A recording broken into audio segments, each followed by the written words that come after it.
This Civic Media podcast is sponsored by UW Organ and Tissue Donation. Organ donations are desperately needed, and now is the right time to become an organ donor. Talk to your family. Get the dot. Save lives. Go to heroicdeed.com. This is your WMDX Daily News Roundup for Mad Radio 92.7 FM and 1580 AM in Madison.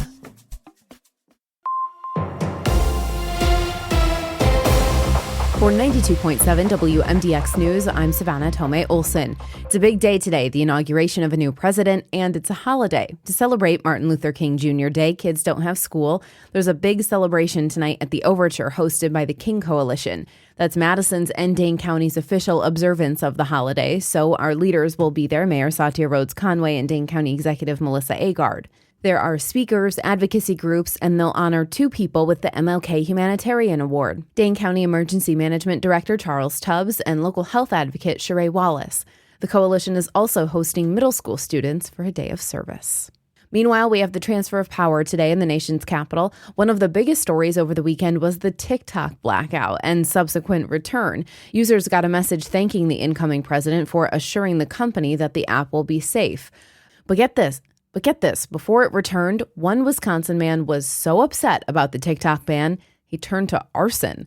Lisa Hale has the story. A 19-year-old Menasha man was arrested for setting fire to the office space of U.S. Representative Glenn Grothman in a Fond du Lac strip mall early Sunday morning. Police found the suspect near the strip mall soon after the fire was extinguished. He admitted to starting the blaze in protest of a TikTok ban that went into effect over the weekend. The fire was contained to the outside of the building, damaging the siding and an air conditioning unit. The suspect is being held in the Fond du Lac County Jail with a charge of arson being referred to the district attorney's office. Grothman was one of 360 House members who voted last year for a bill that would force TikTok's Chinese parent company to sell the app or be banned in the U.S. Ironically, the TikTok ban was suspended Sunday, with the app saying it is working with President Trump to find a solution.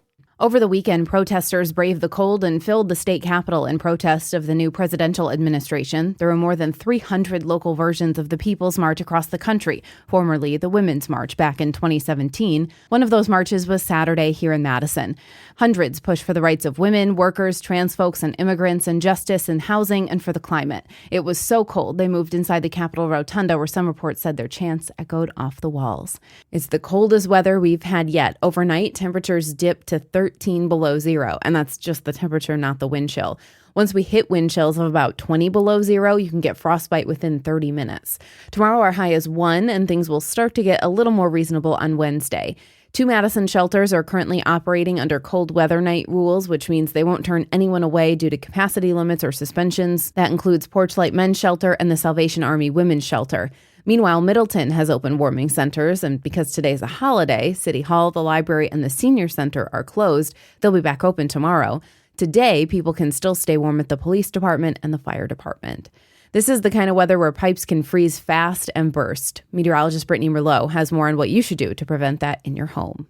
One mistake people make is not having the heat high enough in your house. The thermostat needs to be set in the mid-60s at least, and even when you're not home. Crews during the past cold snap are running at full capacity with pipes already breaking. So, it's important to be prepared. Close gaps around doors and windows. Don't let drafts in. Experts suggest pipe insulation or foam. And let small drops of water drip from your faucet. It helps reduce the pressure and helps prevent freezing pipes. And if you do wind up with a frozen pipe, shut the water off and thaw it out. Space heaters are efficient, but it's important to use them safely and to make sure that they're monitored and away from flammable materials. And the fundraiser for the Abundant Life Christian School community just keeps growing. McFarland's American Legion Post 534 raised $3,500 to go into that account. They host a meat raffle every third Sunday of the month, and this one was to benefit ALCS. They had a bigger crowd than usual there to donate to the cause. Meanwhile, Madison's own chocolate shop held a fundraiser over the weekend, too. On Sunday, 50% of all sales went toward that ALCS recovery fund. I'll reach out to the United Way to get an updated total, but at last check, I think that fund should have at least $400,000 now. And gas prices are still under $3 a gallon here in Wisconsin, but tariffs could change all that. Here's Melissa Kay. Gas prices rose 13.3 cents during the last week. The average across the state is $2.93 today. This is 9.5 cents higher than a month ago and over 22.5 cents per gallon higher than this time last year.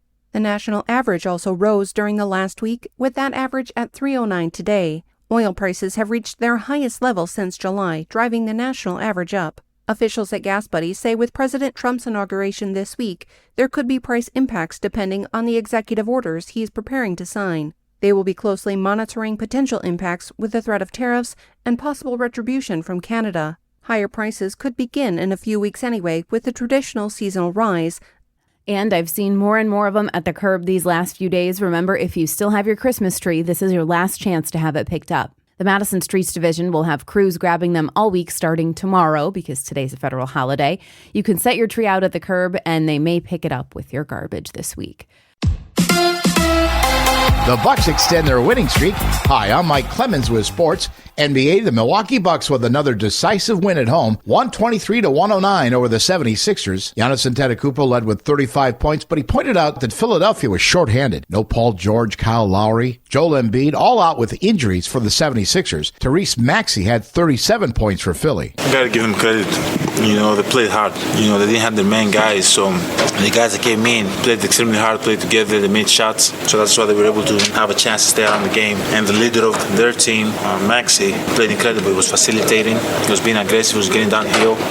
They did all the right things to have the game that they had tonight. So the Bucks have now won 4 in a row. They play the Pelicans in New Orleans on Wednesday. College hoops. Wisconsin with a West Coast win over the weekend, 84-69 over USC. The Trojans did score 13 unanswered points. Defensively, to be able to catch ourselves after that first 5 to 7 minutes when they made a run back at us. And I think there's the moxie of the group. They didn't panic.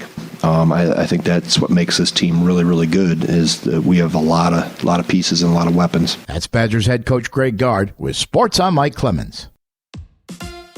On your entertainment beat, I'm Pete Schwaba. What happens in Vegas might stay in Vegas, at least for a little while, like country music artist Kenny Chesney, who will have a residency at the Sphere, which Chesney says is a whole new way of rocking fans. Previous residencies at the Sphere include U2, Fish, and the Eagles. Chesney said he agreed to the gig after seeing a U2 concert film at the venue, saying the experience was all-consuming.